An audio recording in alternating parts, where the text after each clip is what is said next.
Lucky Land Casino, asking people, what's the weirdest place you've gotten lucky? Lucky? In line at the deli, I guess? Aha, in my dentist's office.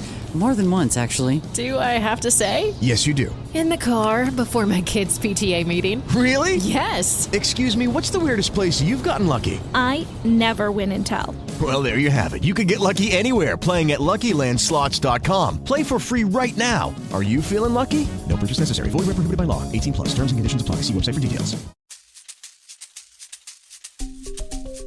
Hi, my name is Richard Dix, and this is How Did That Happen? A podcast where I look at everyday things or events and try to figure out how they came to be. Every week I will research one topic, and by the end of the episode, I hope to truly have the answer to the question, how did that happen? Hello, and welcome to another episode of How Did That Happen? This week we are discussing Arizona iced tea. Is it actually from Arizona? Is it actually tea? I try to answer at least one of those questions this week. Come along for the ride as I ask, Arizona iced tea, how did that happen? Okay, back for another episode this week. This is episode 28. Can't believe we've gotten to 28 episodes. We recently went over 800 downloads. We're sitting at about 850 or something right now. And I'll be honest, I've asked this before on the Twitter page, and I'll ask it now. Just kind of if anybody wants to get back to me, I would love to know the answer. The two highest downloaded episodes are GPS and Cotton Candy. And then bongs are right behind them. But so I guess I don't know. I'm wondering what makes people click on those more. So I can know, so I can provide more topics like that. You do this. It's almost like fishing. You don't know what's going to come out of it. You don't know who's going to like what. And there's been some ones that I thought would do really well and they haven't done. But I look at it every time and I'm just like, people are liking GPS, Cotton Candy. I don't know. But yeah. And so like last week, changed the format a little bit. This week we're only doing one topic. I may go back. I like I said, I did the last one just because it was something different, and I thought, why not? I wanted to see if something would, kind of spark from there. Nothing really did, but it's kind of cool to just change it up. So I might in the future just throw 2 more topics, or maybe 3, some smaller topics. But yeah, I still haven't heard back about how anybody felt about that. I did hear some people like the episode, so I guess I'll just take that for what it is. But yeah, I guess there's not much more to say before we go into this episode. I'm trying to think of anything I need to get across. But no, thanks guys for pressing play like you always do, and the support I get on the Twitter page. Without further ado, here is Arizona iced tea and how it happened. Okay, Arizona iced tea was created by 2 men named Don Voltaggio and John Farolito. So Don and John in 1992. The company is based out of New York, despite its name, and they were originally in the beer business. They were in beer distribution and also brewing as well. And they made malt liquor with names like Crazy Horse and Midnight Dragon, pretty wild names. And they would end up being sued for Crazy Horse by the Sioux Nation, and that litigation lasted for at least 10 years, if not a little bit more. In the end, they ended up changing the name to from Crazy Horse to Crazy Stallion, which, I guess is a suitable, compromise. I mean, I don't know. But Voltaggio had the idea for Arizona iced tea the year before, in 91, when he was at a store in Manhattan and he was unloading his beer. And he saw a Snapple truck that pulled up beside him. He started unloading their cargo as well. And this was, the wintertime. And he said to himself that if they were selling iced tea in the wintertime, then that must be, worth getting in the market. That must be the market to be in. Because, I guess people always think of iced tea as like a summertime drink. And if he sees them just pulling up with just cases of this tea, he's realizing, oh, there's actually a real drive for this. There's a demand for this, And so the idea of it coming in a can also comes from their beer days, kind of. So when they were looking for a vessel that would hold their tea, they tried the same variety as Snapple, but smartly enough, they figured that consumers would see no reason to switch to his tea over Snapple if they were already Snapple customers. I mean, I wouldn't do it because they were going to pick the exact same bottle and just sell tea, and it's like that. That's not smart. And then he noticed that at the time, Gatorade was being sold in 24-ounce tall boy cans. That the same cans were being used by Schlitz malt liquor, and that's why they really recognized it from. That's why I say kind of.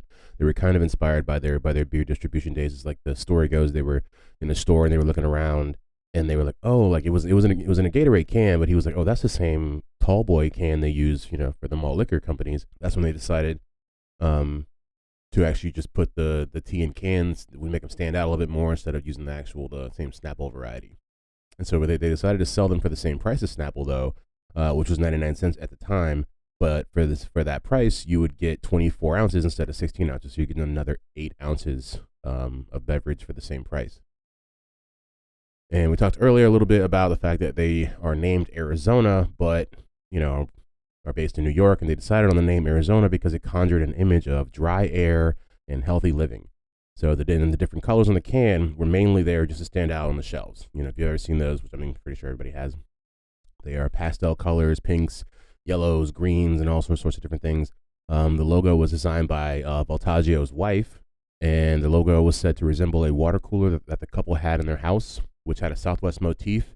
And I didn't really write much about it or put it in here, but it was said a lot of times. I mean, the guy, Don Voltaggio, has a very eccentric personality and style, and like their house is like Spanish tiles, I think, in like New York City, and it's like part of it's like aquamarine colored, which is like just a wild color and also a wild name.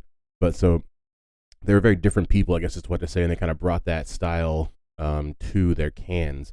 And the Southwest motif, which is what's on top of the name Arizona when you look at it on the cans, would almost lead to trouble in later years because much of the public believed that the company was based in Arizona.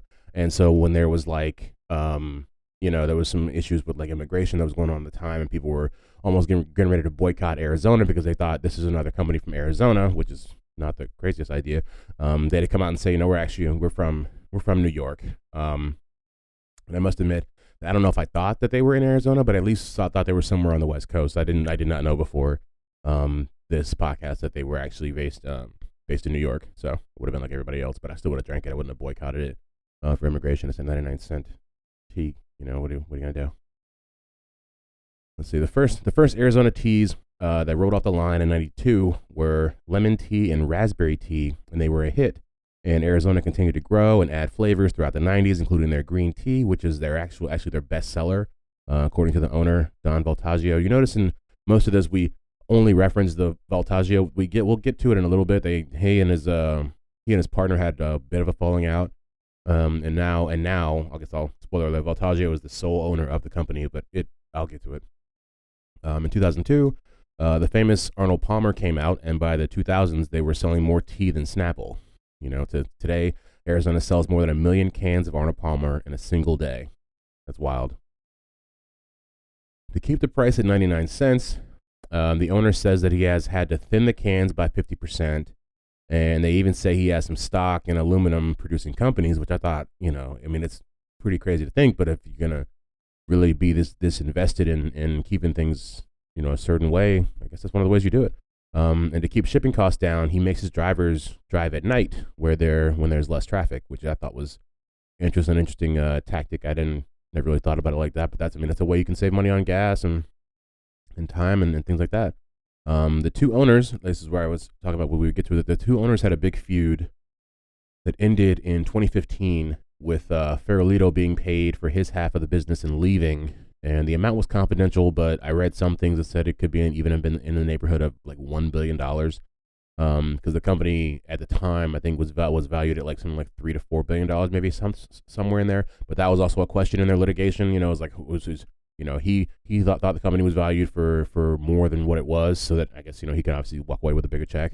But allegedly, I'm not saying anything, but there's more to this story, but it's just a lot of drama. Because I read about it and I was just like, I'm not putting this in there.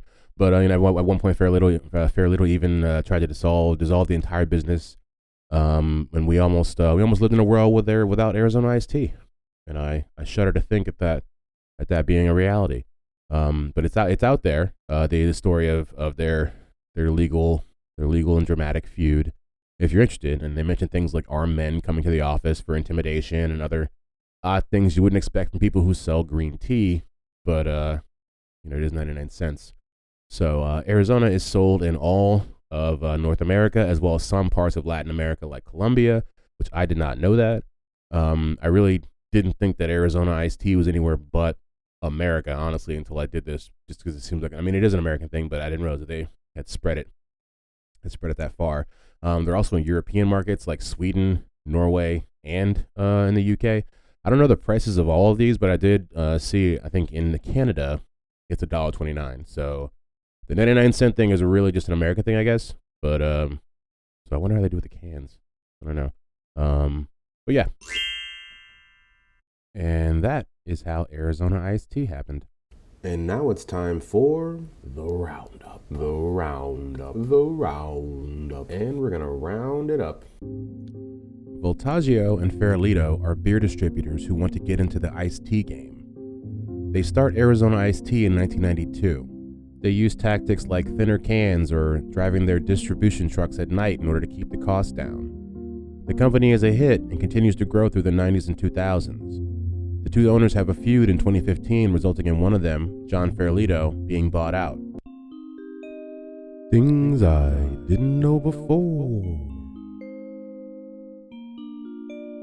And now I know them. Never heard of these things. What are they? Okay, things I didn't know before about Arizona iced tea, which was, I would say, fairly a lot. So I kind of, just threw a couple extras in here. There's like one that I really didn't know, but the rest of them was just a lot of stuff that I didn't know. But all I remember from Arizona, growing up, is just that there was the cheap thing you could get at the gas station, and that a lot of them never really tasted like tea, but whatever. But yeah, so the things I didn't know, that Arizona Iced Tea has its own skateboarding team. Like, they sponsor a skateboarding team, and they sell skateboards on their website, which shows that I've obviously never been to their website. That may not even be true. I just read that in an article, but it sounds true. I mean, the skateboarding team does seem true. Who knows how long they would sell skateboards on their website, but yeah, I didn't know there was this whole connection between Arizona Iced Tea and skateboarding. That was like the overall. I read a couple articles that showed that there really was this kind of overlap between with those two, specifically. That was I did not know that. And another one is the one that I mentioned in here, was that the company is not based in the Southwest at all. Like, I mean, I would have, if you had told me they were in New Mexico instead of Arizona, I would have believed you, or like, I don't know, Oklahoma, or anything like that. But nope, they're from New York, and they just picked Arizona because they thought it sounded cool, which it does. But yeah. And then that they actually, the last one will be that the people who made this company made malt liquor before and during the time of this entire process. They started making malt liquor in like the 80s, and then they were still selling the same ones. Like I said, there was Crazy Horse, and was Crazy Stallion, and it was Midnight Dragon. I actually think I've had a Midnight Dragon before. I really do, and I had no idea that I was drinking basically an Arizona tea, if you will, but not. And now they've actually introduced alcohol back into their Arizona lines, and so I've seen them before. I think they're called Sundrop, but it's like Arizona presents Sundrop, and it's like them. I think it's them and Heineken have come together to make some sort of like alcoholic beverage that's like a hard seltzer, but it's like a tea seltzer, because just everything's a mashup these days. But yeah, so I didn't know that they were even dabbling in that at all. All right. That's been another episode of How Did That Happen? This week we talked about Arizona iced tea. I learned a lot, most importantly that it doesn't have much to do with the state of Arizona at all. That was new to me. We'll see what happens next week as far as like how the format goes. I got a couple things on the horizon as far as like switching things up maybe, but I don't know. It's hard to. I want to see how it progresses, or how it continues to progress. I'm interested to see what episode 50 of this podcast looks like. I mean, in comparison to episode 1 to episode 28, I think we're doing all right. Thank you guys for keep coming back every week. I will try to post more things that are, or at least more links that are not Apple related, I guess, because some people I'm realizing that not everybody has like iPhones and stuff like that, and you guys want to do like Spotify or like Podchaser or whatever that stuff is. So I'm trying to evolve and figure out how all this stuff works. But yeah, that's I think that's gonna be it for the week. Thank you guys for pressing play. I'll see you next week. With the Lucky Land Slots, you can get lucky just about anywhere. This is your captain speaking. We've got clear runway and the weather's fine, but we're just going to circle up here a while and get lucky. No, nothing like that. It's just these cash prizes add up quick. So I suggest you sit back, keep your tray table upright, and start getting lucky. Play for free at LuckyLandSlots.com. Are you feeling lucky? No purchase necessary. Void where prohibited by law. 18 plus terms and conditions apply. See website for details. Hello, Saver. Whether you're saving for that trip to the tropics or saving for an emergency, now is the time to take advantage of Wells Fargo's savings options. Wells Fargo offers savings accounts that can help you save towards your goals. So, what are you saving for? Visit a Wells Fargo branch or wellsfargo.com/save to open a savings account today. Wells Fargo Bank, N.A., member FDIC.